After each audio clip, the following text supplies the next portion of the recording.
Hi y'all, I'm Heather Wilson with Pizza TV and I'm with Brian Hernandez, our test chef, and we are throwing a solar eclipse party. So he's about to show me how to make a solar eclipse pizza that's gonna wow all of your guests. Yep, this is gonna be the life of the party. It's gonna embody everything you wanna remember about this once in a lifetime opportunity. It's gonna taste great, it's gonna look fantastic, and it is something that you can actually look at all day long and you won't go blind. Wait, so that's a plus. The pizza's gonna be the life of the party? I thought I'm the life of the party. No, it's gonna be this. So what we wanna do is first we're gonna start out with about a 15 to 16 inch dough. It is gonna get a little smaller with some of the cool stuff we're gonna do on the edge of the crust. So we've already got ours slapped out. You wanna do a little bit of docking because the edges, you don't want them to get too poofy. I know that's, sometimes that's what dough is supposed to do. Well, all the time. Today, we want it to just behave itself. So what we're going to want to do is make diagonal incisions about an inch into our crust, about maybe, let's say, an inch apart. We're going to go all the way around. And it's not like a bunch of braiding. It's not going to be too complicated. May I take a whack at it? Sure can. Why don't you finish the rest of that up for me? All right, so here's what we want to do. All right, so what we're going to do is kind of get some of these air bubbles out so it doesn't rise too much. Try to make it as, triangle-esque as possible. Now, I noticed that some of Heather's cuts weren't as exactly symmetrical as mine. Nobody can be, right? So. I thought it was just artsy. Yes, that's what we call artisan, when it doesn't go according to plan. And having a second person help you do this is going to be quick. But even if it is one person, it doesn't take too long. Obviously, especially if you just offer this once a year, or I guess once every 75 years. So what I'm doing is just going to poke some holes in here so that these don't poof up too much because they will come off or they will open up. But another cool thing about these things is that they become little bread bites afterwards. So you can serve it with a dipping sauce like some nacho cheese or something. Oh, yeah. And they peel right off and they're So would you serve a little like cheese or a little marinara on the side? Kind of dip it in there? Yeah. And you know what? I don't care what anybody says. I dip these suckers in ranch all day long. Ooh. That's my preference, and you guys can take it or leave it. I don't care. All right, so now we have our nice, beautiful sun design on our pizza. And next step, we gotta roll out the sausage because we do want to bake that separately. Okay, so what we have here right now is we took 2 pieces of parchment paper and about 1 pound of mild Italian sausage, store-bought. I did not do anything to spice it up. You can do whatever you want, add a little bit of herbs, oregano, salt and pepper. It's whatever you guys desire. But this is just something that's simple you can get from the store and just put right on the pot. So now, since this is also going to be a big component of the pizza, we need to make this disc as thin as possible. It's kind of mirroring what they do in Chicago-style pizzas a lot. But we're going to cook it beforehand and then put it on the pizza afterwards. So it'll both come out hot, but we don't want to have all that excess grease get onto the pizza because it might make it look undesirable. So what we're going to do at this point now is make the moon. Yeah, pretty much. All right. See, I can't help it. No matter what, I feel like I automatically grab that salt and pepper. It's just an act of nature. That's what I immediately do when I see a piece of meat and I'm grilling or I'm sauteing.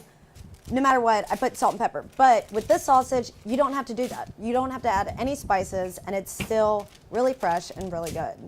Next step, we roll this sausage out to be enough to have the 16-inch circumference of a pan. So what we're going to do is use this pan as kind of a cutting guideline, and then we'll put it inside and bake it in the oven because it's going to shrink naturally. So it's going to only take up a little bit of our area. That's a good idea. So this is kind of just a silhouette for it. Yeah, and actually what I want to do is maybe put it on the top because it's going to give it a wider circumference. Okay, and you could just do that right on top of the paper. That probably makes it less messy as well. Oh, I can't wait to see this. Can I lift it? Yeah, go ahead and lift it. All right. So we've got a perfect circle, the moon. So here's what we're going to do. Take the side back off. And You need me to hold anything? Nope. Oh, okay. So you're going to put it just right on top and flip it. All right. So here what we're going to do is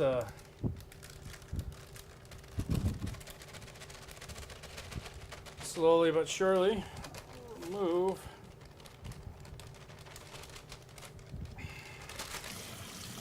Okay, so now we're going to take our moon and put it in the oven at 450 degrees. All right, so we just took the sausage out. It was in there for about 6-7 minutes, and Brian flipped it once. That's all it needed, and it is looking more and more like a moon. And it did shrink, just like he had said. As you can see, the circumference drastically different. So while we were doing this, we did make the rest of our pizza. It's been cooking in the oven. So next we're going to go check on that. And I'll tell you, the smell vision in here is here. We're going to put it up here once that pie comes out, guys. All right, so now we did our, I guess it was our step 2. Step 1 was getting our sunflowers on our pizza crust. Step 2 was rolling out the dough and actually putting it in the oven, cutting it out, putting it in there. It's cooking now, so we have to be fast because we want these to cook at the same time. Okay. So when the sausage comes out and the pie comes out, they're both hot. There's 4 ingredients. We're going to put olive oil all around the sunburst so they get that nice golden brown, that big crisp crust on it. Just red sauce on the bottom, mozzarella cheese, some nice Galbani mozzarella cheese that they gave to the kitchen, and some nice homegrown yellow peppers. I know I said yellow and orange. You can do whatever color combinations you want. First step is we're going to put some red sauce on here. So I'm sorry, Heather, I've got 1 spoon. I'd like to be able to sauce this pizza with you, but it's just kind of weird. So I don't know what to do with my hands. there you go. So yeah, I don't know. What do you usually do with your hands when you're talking? Okay, so pretty much nothing. Yeah, nothing. Pockets work. So and honestly, what's nice about this is that you can take the sauce right up to these little sunflowers, and So the and that's what I marinara mean. goes first, and then you're going to do the spread of the olive oil. Yeah, I mean, the olive oil can come whenever, really. Because I've always heard people put olive oil and then the marinara, but then that causes the cheese slip. We're not putting the olive oil on the base, which is what causes that cheese slip. When you put the olive oil on the base, we're not doing that today. The only thing we're using the olive oil for is a browning agent to make the crust a little browner and crispier. Just what's actually showing. So now we've got a red sauce on there. Here's the thing about this is this we got to make sure that this is going to be able to slide into the oven, so we got to be very precise. So once again, I will just do these in olive oil, and then I will let you go ahead and cheese and put the vegetables on the pie. Perfect. So I'm good to put the Moz on.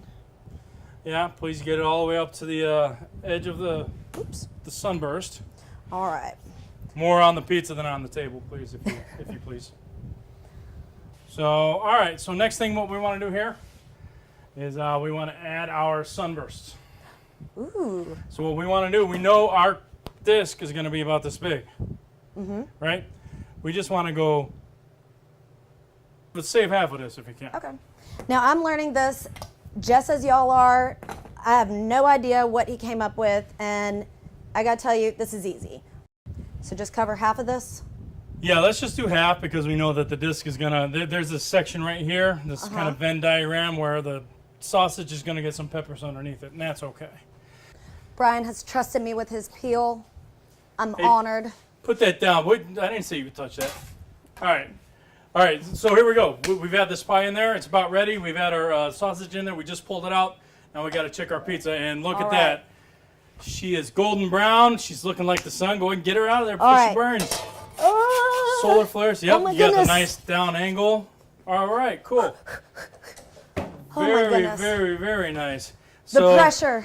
What we're going to do is let's go ahead and transfer that to our wood peel here. All right. Okay, and as you can see, these sunflowers kind of popped up. They're easy to pull off, just as like little dippers. Perfect. Or however you want, yeah. So what we want to do is we've already kind of pre-cut our sausage here to kind of match the solar eclipse, the size of our pie, so that we leave the corona over here with the beautiful yellow peppers, and then this is going to be the dark part of the eclipse. So at this point now, all we have to kind of do is shift it on over. The solar eclipse. There we go. And as you remember, we made that a very thin patty of sausage. We don't want to overwhelm everybody with too much sausage flavor. But, if we want to appease the vegetarians in the audience, we do have this much of a pizza left for you. Just because. We want to please everybody. But, I'm a meat eater, so I'm going to make a bigger slice for myself. And we also fact-checked this part is called the Corona. So you can maybe pair it with a few Coronas, have more people at your party. I didn't fact-check. I just like Coronas. Coronas with lime. Now, Brian This looks like a solar eclipse to me. I know what you need to do. You got to be prepared. Don't look Always directly prepared. at it. It's going to hurt you. Oh, okay. Those are 3D glasses. They're not. What's solar. wrong with these? Yeah, that's probably still going to burn your corneas and your retinas. And But I like the color of it. Is it? it's nice. If that's the last thing you want to see, then that's all you need. Looks like I'm going shopping again. All right. But in the meantime, make sure you're safe when you watch this with your family. Everybody, go out and enjoy it. It's the last time you're going to see it for 75, 100 years. I can't remember. A long darn time. So here is your beautiful solar eclipse pizza. Something that tastes good for vegetarians, for meat lovers, mostly meat lovers, I must say. But it looks darn cool, and you'll be the talk of the town if you have this at your party. You ready to go to the party? Am I invited still? Of course, All Brian. right, well, here we go. Come I got on. the food. Here we go. All right. Perfect.